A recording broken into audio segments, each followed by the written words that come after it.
So this is one of my favorite tarantulas. Hi everyone, welcome back to my channel. So today I am actually doing another collab video about a specific species. And I've actually done this video about green bottle blues, K. brunipes, B. hamori, and the Ceratogyrus species. So I will have those linked down below if you like this style of video. I've actually been requested to do another one of these for quite a while. Today we are talking about the Grammostola pulchra, or the Brazilian black tarantula. Now these tarantulas are commonly called the black lab of tarantulas because of their docile nature. That said, I can attest that not all Grammostola pulchras are as docile as they're made out to be, because unfortunately both of mine seem a little sassy from time to time, especially my largest. So I actually have 3 Grammostola pulchra that I'm going to show you guys today, but I will show you them last. Oh yeah, and a lot of you guys missed the elf ears, so I brought them back. So yeah, let's just get right into it. Hello, Tarantula Kat. So guys, Tarantula Kat just messaged me at that's like 11 p.m. and I'm heading to Indonesia in like 11 hours and I gotta go sleep, so I gotta go make this video real quick. Alright Kat, you gotta like cut off whatever bloopers that I make, okay? Because I'm gonna send you a raw video. I have 2 Grammostola pulchras, the Brazilian black, and I will show you both of their enclosures. Right, so basically, oh yeah, my new enclosures, it's these custom-made enclosures where it is a 1 foot by 1 foot by 1 foot, 1 foot enclosure, glass enclosure, and it has a mesh top for ventilation. So basically how this enclosure works is you pull it down like this. It is magnetic, so it kind of like see, I don't even know what I'm saying. Like, and then there are these little hinges over here which are pretty much siliconed, and then yeah, that's pretty much it for the enclosure. And then now in here is my first pulchra, which is about 5 inches in leg span diameter. So she's the older one, that one is the younger one. That one's about 4 inches in diameter leg span. First thing you'll probably notice is that the substrate is damp. Yeah, a lot of people keep pulchras and they recommend keeping pulchras dry, like bone dry, but for me, I keep them damp because over here it gets like up to like 95 degrees in the day, so it's really hot, and if it's dry, your tarantula is gonna dehydrate. And even with a water dish, because I've had my pulchra, I mean not just my pulchra, other tarantulas as well, they have a water dish which is full, just like this one, and they just refuse to go there. They just death curl at the back, so I have to like moisten the substrate and regain their strength. Like this, I keep the substrate pretty damp. So in this tarantula's enclosure, we have sticks which are just pointing up just to make the enclosure look nice. We have got this fake plants, yeah, because real plants, they kind of die, like you see the ones at the back here. Yeah, these guys just died. I just cut them without the roots, so yeah, they die.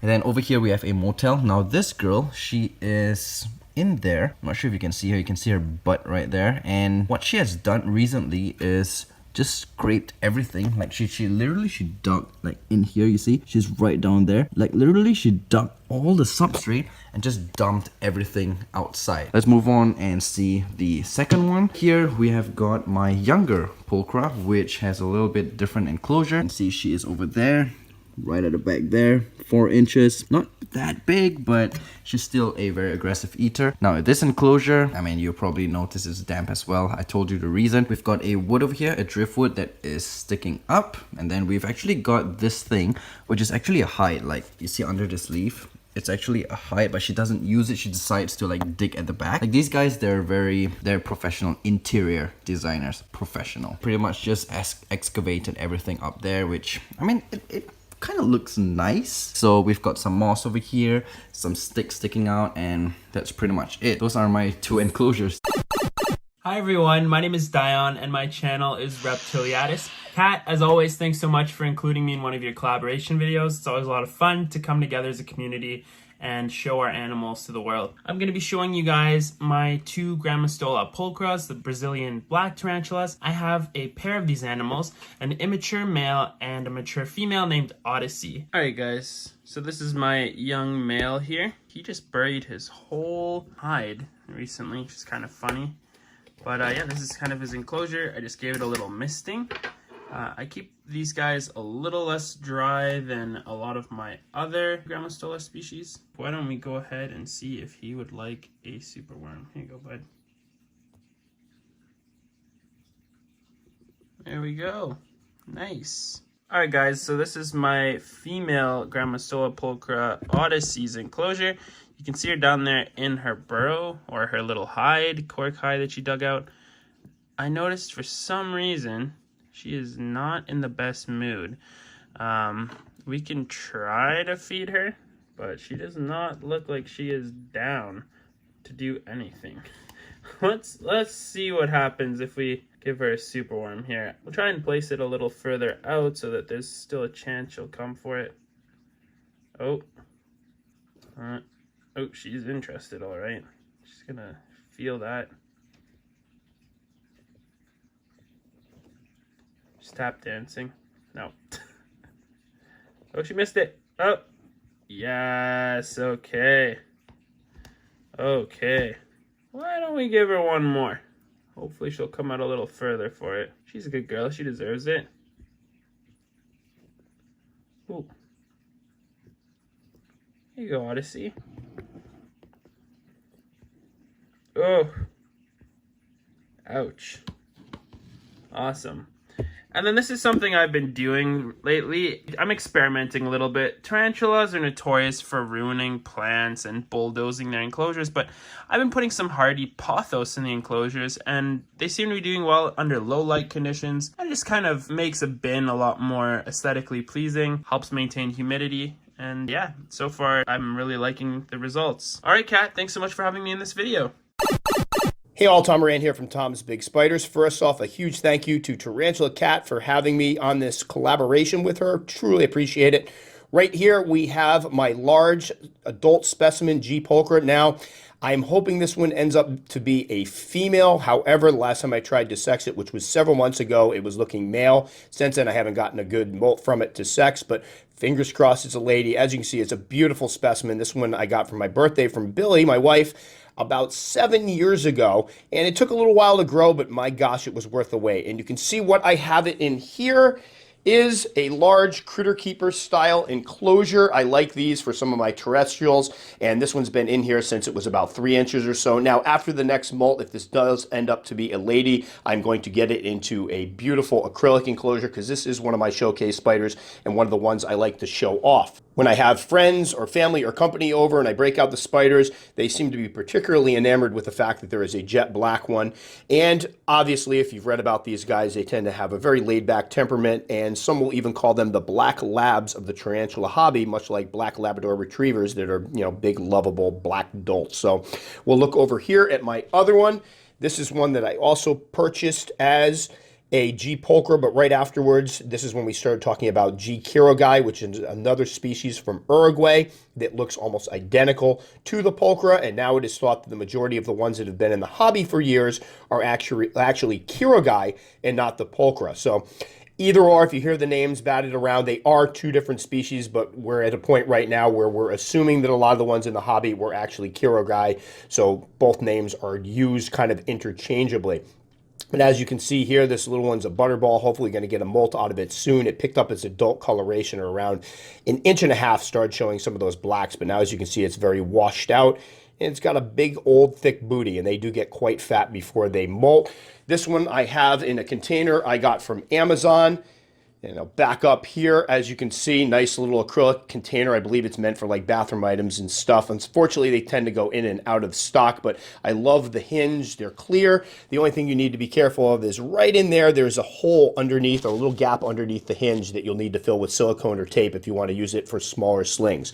And I usually keep these guys mostly dry. Slings, I'll give them some moisture, but as adults and juveniles, I will give them a moist corner or so, but they don't. Mine haven't seemed to prefer it. And a water dish, which this one needs to be filled obviously because it is evaporated. It has been quite dry here in the wintertime with the heat on, so we'll fill that one in a moment. So there we go. There are my two G. Pulchra or G. Kirogai. We're not quite sure. Beautiful specimens. I honestly think they're an absolute must for anybody that's in the hobby. And once again, thanks so much, Kat, for having me on. Hey all, the Sweet Escape here. First of all, I'd like to thank Kat for inviting me to be a part of this. Even though today was by far not the best day due to some events that I had, but in the end I would no doubt regret missing out on this opportunity. So here is my little fat and happy G Pulchra, and I named it Ellie. And as it's fat, and as you can see it's quite fat, all I can do is give it a little bit of water in case it decides to molt finally.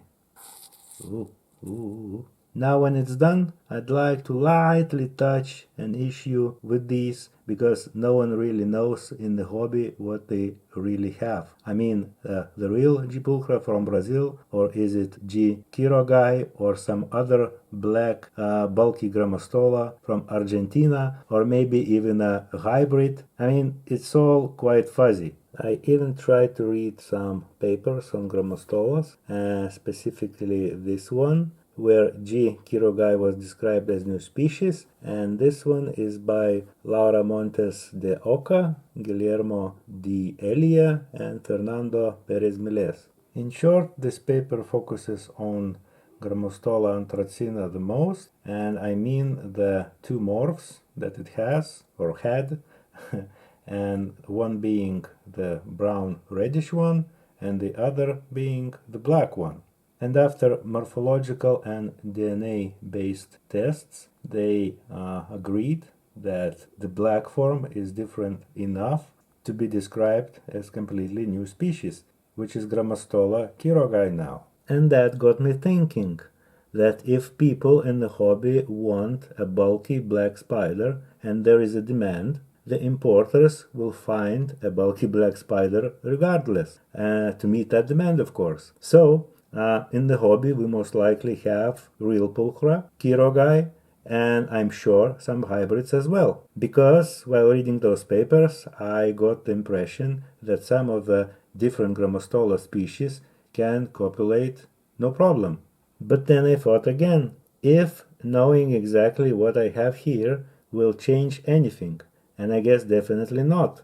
I will still like this happy fatso regardless. Also, I'm not planning on breeding anything anytime soon, so when it will finally grow into a big bad spider, we will see, even though morphological differences are mostly in males, and females are really hard to tell apart. Anyhow, thanks again for taking me on board, and have a best day ever, everyone. Bye. Hey, yeah, Petko here from the Dark Den, but I bet that you already know that. So, Kat asked me to record a clip with my Grammostola Pulchra, but I said to her that I have only a small sling and that there's not much that I can really tell about it, but she insisted to record it anyway, so here I am recording it anyway. Ta-da-da-da, here it is, and also, on top of the fact that it is a small sling, judging by this black part of the abdomen and just generally the size of the abdomen, you can easily guess that it is in a pre-molt. Hey, you're stuck with your fat abdomen, huh? So there it is. I keep it as any other terrestrial sling. And yeah, that's pretty much everything that I can say. We can try to feed it, but since it looks like it is in pre-molt, I think that won't happen. But I have roaches here ready just in case. I want a small one because I don't want to overfeed her if she takes it. That's the wrong side, buddy. Over there. No, not in that hole. Over there. And yeah, it seems that it will end like this. I'm going to try to poke it once again, but don't get your hopes up. Yeah. I tried. I'm pretty sure... Where did the roach go? Roach? Oh, it went under the cork bark. So, what I wanted to say, I'm pretty sure that other guys will have better clips with their Grammostola Pulchras, so, but I had to do my part regardless. Bye. So this is actually my newest and actually my smallest Grammostola Pulchra. I recently just picked this one up, and I actually got it because unfortunately my other two are male and I really was hoping for a female. So this is what a lot of people's Grammostola Pulchra is going to look like when they get it. It's just a sling, and I know a lot of people start with a sling because these are actually pretty pricey. As you see, I house mine pretty simply. There's not really much to talk about, and I've just provided a lot of substrate for it to burrow if it so wishes to. So next up is Shadow, and he is my second smallest Grammostola Pulchra. He's actually grown a lot. I've had him since he was smaller and brown. So let's go ahead and offer him a super worm.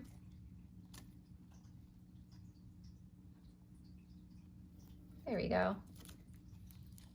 So as you see, he has a beautiful deep black color, and he is getting quite big. He's about 3.5 inches now. He's still got a ways to go, and I don't house him very special. In fact, I think I'm going to go ahead and be rehousing him soon because I'm just not happy with his enclosure anymore. He doesn't really use this pot at all anymore. He used to. Now he has a little burrow right here, so I feel like he'll benefit from a larger enclosure with more substrate. So this is one of my favorite tarantulas. Ah! Oh my God, lesson there, you guys. Always check the lid. My gosh. There's Salem. Are you hungry? He's always hungry. He knew when I grabbed his enclosure that it's time to eat. And this is the guy that I was talking about in my intro when I said that mine aren't very docile. Salem does not live up to the docile nature that they are supposed to have. That was a very gentle takedown from him. So like Shadow, I also want to rehouse Salem because he has also molted a few times and gotten quite a bit larger. So I'm no longer happy with his enclosure. I want to give him more substrate, even though he doesn't really burrow much at all. So he's a notorious water dish flipper. He does not like water dishes. So about once a week, we do this whole thing where I fill his water dish up, I wet the side of the enclosure, and then he dumps it. So he's just not a fan of humidity, I guess. Although, you know, I do give him a pretty decent soak on one side of the enclosure once a week, and that seems to be doing a fine job. He's done a little bit of landscaping. So over here, there's not much substrate at all. And then there's a whole bunch over here because he kind of pushed it all to one side. But Salem is one of the tarantulas that I've had the longest. I've had him for over 2 years now. I bought him as a confirmed male when he was about the same size as Shadow, but he has molted, I believe, 2 or maybe 3 times in my care. He might mature his next molt, but I don't know. It's definitely possible. He is getting quite large. I do feel like he will be maturing as a male soon. Fortunately, my friend has a female, so I will be breeding him. Whether we get a sac or not, that's a really great question because these are actually really difficult to breed in captivity, which is very unfortunate, and that's why prices are so high. They just are not very simple at all to breed. These are definitely a must-have in every collection, so the demand is high. Fortunately, I bought him from a now friend of mine who was selling him at a really good price. I think I paid about $70 for him when he was about 3 inches. So that was really good for the time that I looked for him. These were really high in demand. And yeah, that is it. That is the last Grammostola Pulchra that I have to show you guys today. Okay, thank you guys so much for watching. Please go check out the other channels that I included. They're actually all some of my very best friends, so it would mean a lot if you went and visited their channels as well if you aren't already subscribed. So yeah, like this video if you enjoyed, subscribe if you're not, and you want to be. Don't forget that I have an Instagram that I use probably way too much. It's at Tarantula Kat. You can go follow me there. I also have a Patreon, which is linked down below, and I will see you guys soon. I have a lot of videos I'm currently working on, so I'm trying to get them out as fast as possible, but it is a little difficult to film right now because normally my daughter has school, but she doesn't right now, so it's kind of difficult to film, but I digress. We'll get it there. We'll get it all out there, so keep an eye out, put notifications on if they're not, and I will see you guys very soon.